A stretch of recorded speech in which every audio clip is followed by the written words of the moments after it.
नमस्कार, जनप्रवाद सुपरफास्ट में आपका स्वागत है। मैं हूं हेमेंद्र सिंह। एक नजर डालते हैं आज की सुर्खियों पर। बिहार विधानसभा समेत कई राज्यों में हुए उपचुनाव की मतगणना जारी है। बिहार में शुरुआती रुझानों में एनडीए बढ़त बनाए हुए है। इस चुनाव में जहां नीतीश की साख दांव पर लगी है, वहीं तेजस्वी के सामने राजनीतिक करियर बनाने की चुनौती है। मध्य प्रदेश में हुए 28 विधानसभा सीटों के लिए उपचुनाव की मतगणना जारी है। शुरुआती रुझानों में भाजपा को बढ़त मिलती हुई नजर आ रही है। जहां भाजपा 14 सीटों पर आगे चल रही है, वहीं कांग्रेस सिर्फ 6 सीटों पर बढ़त बनाए हुए है। यूपी में विधानसभा की 7 सीटों पर हुए उपचुनाव की मतगणना जारी है। आज यूपी में 9 महिलाएं सहित 88 उम्मीदवारों के भाग्य का फैसला होगा। देवरिया की सदर सीट पर भाजपा प्रत्याशी सत्य प्रकाश मणि अपने सपा प्रत्याशी ब्रह्मा शंकर त्रिपाठी से आगे चल रहे हैं। एलएसी पर तनाव के बीच पहली बार पीएम मोदी और चीनी राष्ट्रपति शी जिनपिंग आज एक मंच पर होंगे। दोनों नेता रूसी राष्ट्रपति व्लादिमीर पुतिन की अध्यक्षता में होने वाली एससीओ की बैठक में भाग लेंगे। इसमें पाकिस्तानी पीएम इमरान खान भी शामिल हो सकते हैं। पीएम मोदी बुधवार को कटक स्थित आयकर अपीलीय अधिकरण कार्यालय के रिहायशी परिसर का उद्घाटन करेंगे। पीएमओ ने बताया कि केंद्रीय मंत्री Ravishankar Prasad, CM Patnaik, Odisha high court के मुख्य न्यायाधीश समेत कई हस्तियां भी कार्यक्रम में हिस्सा लेंगी। कई दौर की बातचीत के बाद भारत ने एलएसी पर जल्द तनाव खत्म होने की उम्मीद छोड़ दी है। इसके तहत एलएसी पर लंबे समय तक मोर्चा संभालने की रणनीति को अंतिम रूप दे दिया गया है। इसके अलावा आर्थिक, सामरिक और कूटनीतिक मोर्चे पर भी लंबी लड़ाई की योजना है। एलओसी पर पाकिस्तान में बने लॉन्चिंग पैड पर एक बार फिर दहशतगर्द सक्रिय हो गए हैं। खुफिया एजेंसियों को मिले ताजा इनपुट के अनुसार करीब 300 दहशतगर्द भारत में घुसपैठ की फिराक में है। लेकिन दहशतगर्दों की हर हरकत पर सेना और बीएसएफ पूरी नजर रखे हुए है। केंद्र सरकार ने पेंशनधारकों को बड़ी राहत दी है। अब पेंशनधारकों का जीवन प्रमाण पत्र बनवाने के लिए पोस्ट ऑफिस नहीं जाना पड़ेगा। उनको सिर्फ नजदीकी पोस्ट ऑफिस को सूचना देनी होगी। इसके बाद पोस्टमैन उस व्यक्ति के घर जाकर डिजिटल जीवन प्रमाण पत्र बनवाएगा। बिहार चुनाव की मतगणना से पहले तेजस्वी यादव ने पार्टी नेताओं को कड़े निर्देश दिए हैं। तेजस्वी ने कहा कि पार्टी का कोई भी नेता और कार्यकर्ता पीएम मोदी के खिलाफ उल्टी सीधी बयानबाजी नहीं करेगा। अपनी बात को सम्मानजनक तरीके से रखनी होगी। पंजाब सरकार ने सीबीआई की एंट्री पर बड़ा फैसला किया है। अब सीबीआई को राज्य में आने के लिए सरकार से मंजूरी लेनी होगी। इसके बाद ही केस की जांच कर सकती है। बता दें कि पंजाब सरकार ने आदेश पारित करके सीबीआई पर अपनी सहमति वापस ले ली है। WHO प्रमुख टेड्रोस अधनोम घेब्रेयेसस ने कोविड-19 को लेकर दुनिया भर को चेतावनी दी है। टेड्रोस ने कहा कि हम भले ही महामारी से लड़ते हुए थक गए हों, लेकिन वायरस अभी नहीं थका है। उन्होंने कहा कि जब तक वैक्सीन नहीं बन जाती, हमें सावधानी बरतनी जरूरी है। दुनिया भर में कोरोना संक्रमितों का आंकड़ा 5 करोड़ के पार हो गया है, जबकि अभी तक संक्रमण के चलते 12,57,000 से ज्यादा लोग जान गंवा चुके हैं। राहत की बात यह है कि इनमें 3 करोड़ 56 लाख से ज्यादा लोग ठीक हो चुके हैं। भारत में कोरोना के मरीजों की संख्या 85,87,000 के पार पहुंच चुकी है। इनमें 79,57,453 लोग ठीक हो चुके हैं, जबकि संक्रमण से 1,27,018 लोग अपनी जान गंवा चुके हैं। स्वास्थ्य मंत्रालय के अनुसार देश में अब 5,01,599 एक्टिव केस हैं।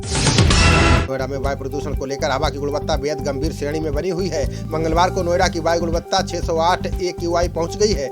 दिल्ली के मौसम विभाग ने बताया है कि दिल्ली सहित नोएडा में दीपावली तक राहत मिलने की उम्मीद नहीं है। राजस्थान सीएम गहलोत ने पुलिस पर बड़ा दावा किया है। सीएम ने कहा कि थाने में हर फरियादी की सुनवाई सुनिश्चित की गई है। इसको लेकर जनता में पुलिस के प्रति विश्वास कायम किया गया है। पुलिस ने भी हर फरियादी की प्राथमिकी दर्ज कर अपने काम में सुधार किया है। हिमाचल प्रदेश में दीपावली के मौके पर बर्फबारी और बारिश के आसार जताए जा रहे हैं। मौसम विभाग ने बताया कि प्रदेश में 13 से 15 नवंबर तक बारिश और बर्फबारी हो सकती है। इसकी वजह 12 नवंबर से प्रदेश में पश्चिम विक्षोभ को बताया जा रहा है। हिमाचल मंत्रिमंडल की सीएम जयराम ठाकुर की अध्यक्षता में आज बैठक होगी। इसमें कोरोना काल में खोले गए स्कूलों को फिर से बंद करने पर फैसला हो सकता है। बताया जा रहा है कि स्कूलों में छात्रों और शिक्षकों में कोरोना संक्रमण फैल रहा है, इसलिए सरकार स्कूल बंद कर सकती है। राजस्थान के 3 शहरों में 6 नगर निगमों के लिए आज महापौर का चुनाव होगा। इन निगमों में महापौर के लिए 13 उम्मीदवार मैदान में हैं। बता दें कि आज जयपुर ग्रेटर, जयपुर हेरिटेज, जोधपुर उत्तर, जोधपुर दक्षिण, कोटा उत्तर और कोटा दक्षिण नगर निगम के महापौर चुने जाएंगे। एमपी के सीएम शिवराज चौहान ने दीपावली के पटाखों पर बड़ा ऐलान किया। सीएम शिवराज ने कहा कि मध्य प्रदेश खुशियों का प्रदेश है, इसलिए यहाँ पर हम खुशियों पर कभी भी किसी तरह का प्रतिबंध नहीं लगाते हैं। इसलिए प्रदेश में पटाखों का भी कोई प्रतिबंध नहीं होगा। पश्चिम बंगाल की मुख्यमंत्री ममता बनर्जी ने पीएम मोदी को पत्र लिखा, जिसमें उन्होंने राज्य में आलू, प्याज समेत अन्य जरूरी वस्तुओं की कीमतों को काबू करने के लिए दखल की मांग की। उन्होंने कहा है कि पीएम से राज्य की शक्तियां बहाल करने की भी मांग की है। जम्मू कश्मीर पीपुल्स कॉन्फ्रेंस ने सुप्रीम कोर्ट में अनुच्छेद 370 को हटाए जाने के खिलाफ दायर याचिकाओं पर जल्द सुनवाई की गुहार लगाई है। याचिका में कहा गया है कि लंबे समय से याचिकाएं लंबित हैं और इस मामले में जल्द सुनवाई की दरकार है।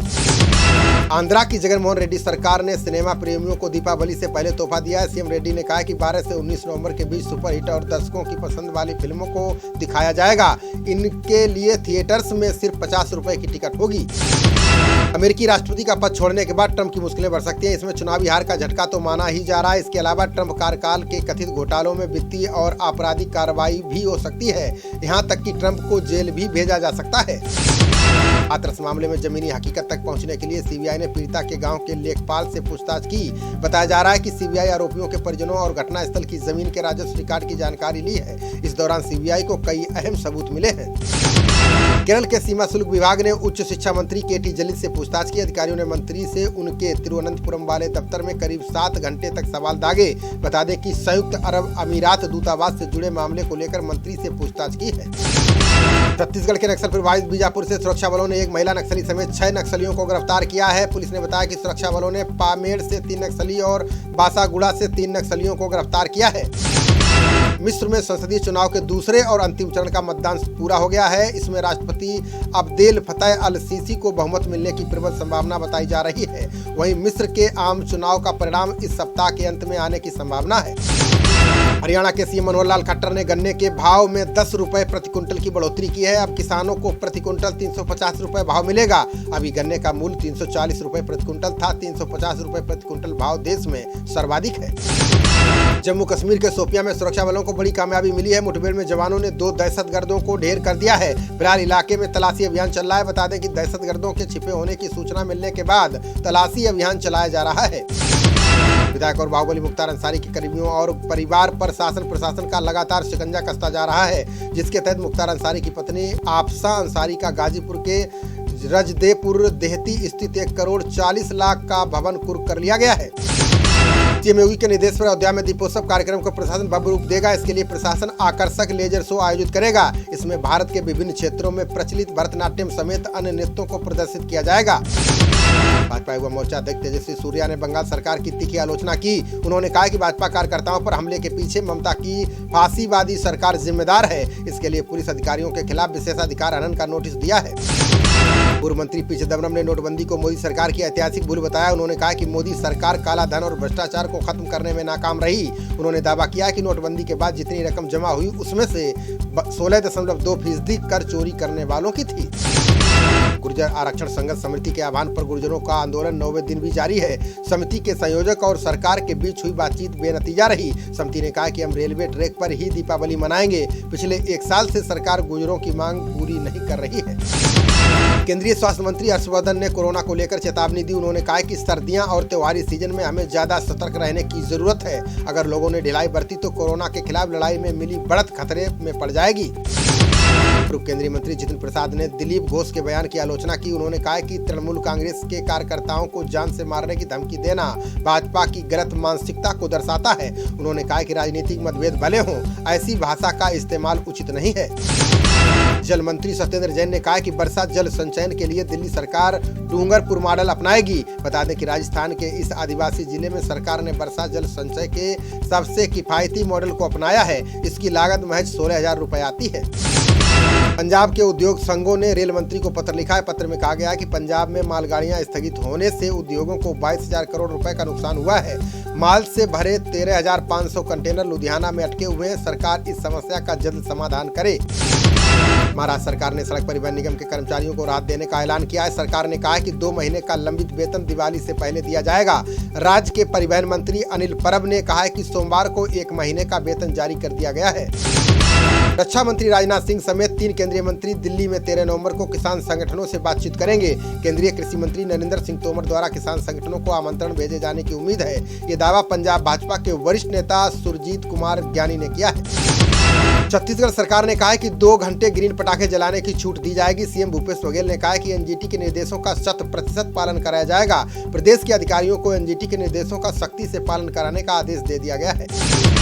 आज मेघालय विधानसभा में सरकार के खिलाफ कांग्रेस अविश्वास प्रस्ताव लाएगी। विपक्ष के नेता मुकुल संगमा ने आरोप लगाया है कि राज्य सरकार सभी मोर्चों पर विफल रही है। कांग्रेस नेता ने कहा है कि कॉनराड संगमा सरकार राज्य के हितों की रक्षा करने में विफल रही है। अमेरिकी राष्ट्रपति डोनाल्ड ट्रंप को चुनाव में मिली हार की गाज रक्षा मंत्री मार्क एस्पर पर गिरी है। ट्रंप ने उन्हें पद से हटा दिया है। ट्रंप ने कहा है कि क्रिस्टोफर मिलर को तत्काल प्रभाव से अंतरिम रक्षा मंत्री बनाया जाता है। बता दें कि ट्रंप और एस्पर के संबंधों में काफी समय से खटास है। दिल्ली सरकार ने डीयू के 4 कॉलेजों के कर्मचारियों को बड़ी राहत दी है। सरकार ने वेतन भुगतान के लिए 19 करोड़ रुपए से अधिक राशि को मंजूरी दी है। बता दें कि डीयू दिल्ली सरकार द्वारा वित्त पोषित है। महाराष्ट्र सरकार ने बारिश से प्रभावित किसानों की मदद के लिए 2297 करोड़ रुपए जारी किए हैं। ये राहत निधि की पहली खेप है। उद्धव ठाकरे ने कहा कि दिवाली के बाद 4700 करोड़ रुपए की दूसरी खेप जारी की जाएगी। असम और मिजोरम के बीच 12 दिनों बाद वाहनों की आवाजाही बहाल हो गई है। दोनों प्रदेशों के बीच सीमा विवाद ठंडा होने के बाद राजमार्गों से नाकेबंदी हटा ली गई है।